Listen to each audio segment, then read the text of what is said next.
আসসালামু আলাইকুম সামাদ ভাই। ওয়ালাইকুম সালাম ওয়া রাহমাতুল্লাহি ওয়া বারাকাতুহু। ভাই তো খেলাধুলা করেন, খেলাধুলা দেখেন, খেলাধুলা সম্পর্কে অনেক আইডিয়া আছে, খুব অ্যাক্টিভ থাকেন খেলাধুলায়। তো আমরা যে ওই দিন জিম্বাবুয়ে আর বাংলাদেশের খেলা দেখলাম, বাংলাদেশ তো খুব মানে কি বলবো, এমন ভাবে হারছে, লজ্জাজনক হারছে। তো আগামী টেস্ট ম্যাচ আছে একটা চট্টগ্রামে, তো ম্যাচটা কি জিততে পারবে ভাই?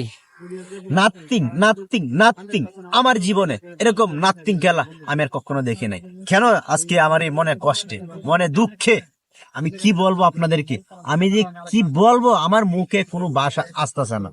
আমি খেলা বুঝি 2010 সাল থেকে, আমার বয়স কিন্তু এতটা হয় নাই। যতটুকু হয়েছে আমি 2010 সাল থেকে আমি ক্রিকেট খেলা বুঝি এবং ক্রিকেট খেলা দেখি। 2010 সাল থেকে যে একটা বাংলাদেশের পঞ্চপাণ্ডব ছিল সবাই চিনেন, মাশরাফি বিন মুর্তজা, সাকিব আল হাসান, মুশফিকুর রহিম, তামিম ইকবাল খান এবং আমাদের ময়মনসিংহের গর্বে আমাদের সোনার ছেলে মাহমুদুল্লাহ রিয়াদ। তারা যখন ছিল, যদি কারোর সাথে হারলেও আমাদের মনে কোনো কষ্ট লাগে নাই। কেন জানেন? তারা খুবই হার্ড স্পেস হয়ে হারছে এবং 1 রানে 2 রানে হারছে। আমরা অনেক খেলা দেখেছি পাকিস্তানের সাথে, হাসায়া কান্দায় খেলা একটা জমজমাট করে তারপরে হেরেছে। ইন্ডিয়ার সাথে সেম 1 রান 2 রানে হেরেছে। পাকিস্তান, মনে করেন সাউথ আফ্রিকা, অস্ট্রেলিয়া, যত বড় ওই টিম আসছে না কেন বাংলাদেশে, মাশরাফির আমলটা বলতেছি, তাই 2017 সাল, 2018 সাল, 2019 সাল যে ম্যাচগুলো হয়েছে, পাকিস্তানে হারাইছে, ইন্ডিয়ার হারাইছে, অস্ট্রেলিয়ার হারাইছে, সাউথ আফ্রিকার হারাইছে, বিশাল ব্যবধানে হারাইছে তাদেরকে।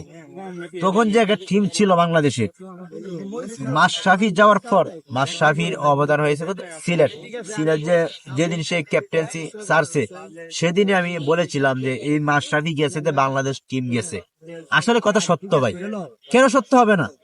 মাশরাফি যাওয়ার পরে দেখলাম যে কত কোচ পাল্টাই, প্লেয়ার পাল্টাই, ম্যানেজমেন্ট পারলে না। সবাই কি বলতো যে ম্যানেজমেন্টের সমস্যা, প্লেয়ার পাল্টাই, কোচ পাল্টাই, খেলায় কোনো ডিফারেন্ট হয় না, ম্যানেজমেন্টের সমস্যা।